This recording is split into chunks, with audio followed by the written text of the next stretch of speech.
जय भारत, जय भारती। मैं बेंगलोर से डॉक्टर इंदु झुंझुनवाला आज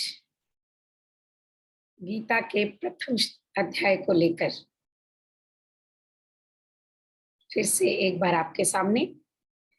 और कल तक हमने जो किया था वो था गीता का 16वां अध्याय, पहला अध्याय, जिसमें कि हमने 14 श्लोकों तक बात की थी।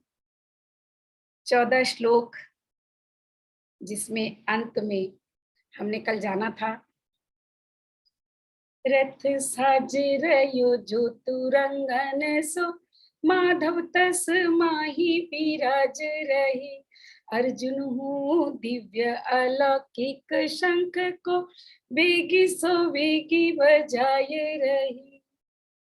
तो युद्ध भूमि में दोनों तरफ सेनाएं खड़ी हैं, असंख्य वीर, असंख्य राजा उन सेनाओं में भागीदार हैं, एक दूसरे के प्रतिपक्ष में खड़े हैं। और ऐसे में जब भीष्म पितामह शंख बजाते हैं, शंख बजाकर जब युद्ध के आरंभ का आह्वान करते हैं, तब शंख बजता है सामने पांडवों के दल में भी। लेकिन वहां शंख कौन बजाता है?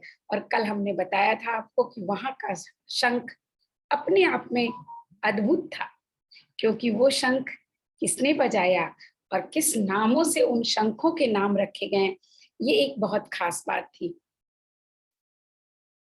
पांचजन्यम ऋषिकेशो देवदत्तम धनंजय पौंड्रुदत्मो महाशंखं भीमकर्मावृकोदरम्। शंख पंचजन श्री माधव ने देवदत्त बजायो धनंजय ने। शंख पंचजन श्री माधव ने देवदत्त बजायो धनंजय ने। पौंड्र शंख तो भीमानी अथ दृश्य सुनायो संजय ने। और संजय जो अपनी दिव्य दृष्टि से उस युद्ध भूमि का हाल महाराज धृतराष्ट्र को सुना रहे हैं।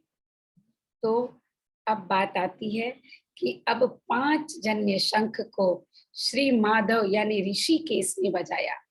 यहाँ पर हम जानते हैं कि कृष्ण के नाम, बहुत सारे नाम हैं कृष्ण के। यशोदा ने पाला तो यशोदा नंदन है, गिरी को उंगलियों में उठा लिया तो गिरधर बन गए, मुरली को बांसुरी पे रख लिया तो मुरलीधर कहलाए, वसुदेव के पुत्र थे तो वासुदेव कहलाए, देवकी के पुत्र थे तो देवकी नंदन कहाए। और आज जब वो पार्थ के सारथी बने हैं तो पार्थ सारथी कहाए।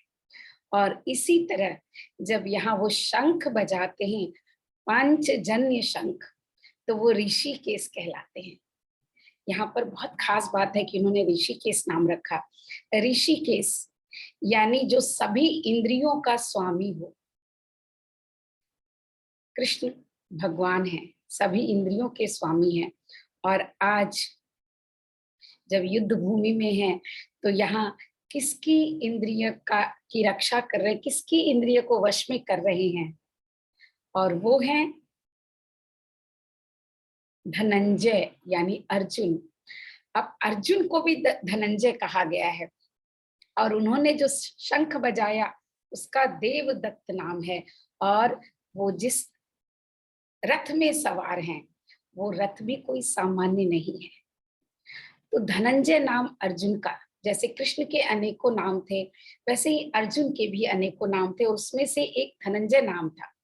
और धनंजय इसलिए कि जब उनके बड़े भाई युधिष्ठिर जो धन के लिए, संपत्ति के लिए, समृद्धि के लिए जब यज्ञ करते हैं तो उसमें अर्जुन उनके सहयोगी बनते हैं, इसलिए उन्हें भी धनंजय कहा गया अर्जुन को। और पौंड्र शंख तो भीमा ने अथ दृश्य सुनायो संजय ने। और शंखों के देखिए कितने अलग अलग नाम है। पौंड्र शंख भीमा ने बजाया, और भीमा के लिए यहाँ पर विक्रोदर शब्द आया है। विक्रोदर मतलब ऐसा भीम जिसने अति मानवीय कार्य को किया। तो भीम ने ऐसे कार्य किए जो अति मानवीय थे, इतने बलशाली और इतने शक्तिशाली थे भीम। तो इस बात को इस युद्ध भूमि पर संजय अपने दिव्य नौनों से युधिष्ठिर को धृतराष्ट्र को सुना रहे हैं। तो ये दृश्य अपने आप में बहुत ही एक विचारणीय विषय भी बन जाता है, क्योंकि जब कौरवों के दल में जब ये युद्ध हो रहा, जब कौरवों के दल में शंख बजा, तो वहां पर शंख बजाने के लिए जो थे वो हमारे भीष्म पितामह थे, और यहाँ जो शंख बज रहे हैं, इतने दिव्य अलग अलग तरह के शंख और बजाने वाले, तो कहीं ना कहीं संजय ये बताने की कोशिश कर रहे हैं महाराज को कि इस सेना में कितने बड़े वीर और कितने महापुरुष हैं और कितने महान योद्धा हैं, और सबके शंख अलग अलग बज रहे हैं। तो कहीं ना कहीं संजय ये भी बताने का प्रयास कर रहे हैं कि इन सारी घटनाओं से ऐसा लगता है कि विजय तो पांडवों की ही होगी। तो छोटी छोटी बातें, ऐसा लगता है कि पहले अध्याय में युद्ध का वर्णन है, नामों का वर्णन है, लेकिन नहीं, एक सूक्ष्म से सूक्ष्म जो मन की स्थिति बनती है, एक सूक्ष्म से सूक्ष्म जो राजनीति की बात होती है, और किस तरह से वो संजय भी दिव्य दृष्टि पाने के बाद उसकी अपनी समझ भी कितनी प्रखर है कि वो जब युद्ध भूमि का हाल सुनाते हैं तो कहीं ना कहीं परोक्ष रूप से महाराज धृतराष्ट्र को बताने का भी प्रयास करते हैं कि ये युद्ध जो हो रहा है, ये पक्ष और विपक्ष दोनों में किस तरह का अंतर है, आप इस पर विचार करें। तो आज बस इतना ही। कल हम आगे और जानेंगे कि आगे जो और शंख बजने वाले हैं प्रतिपक्षी, यानी कि धर्म के क्षेत्र में,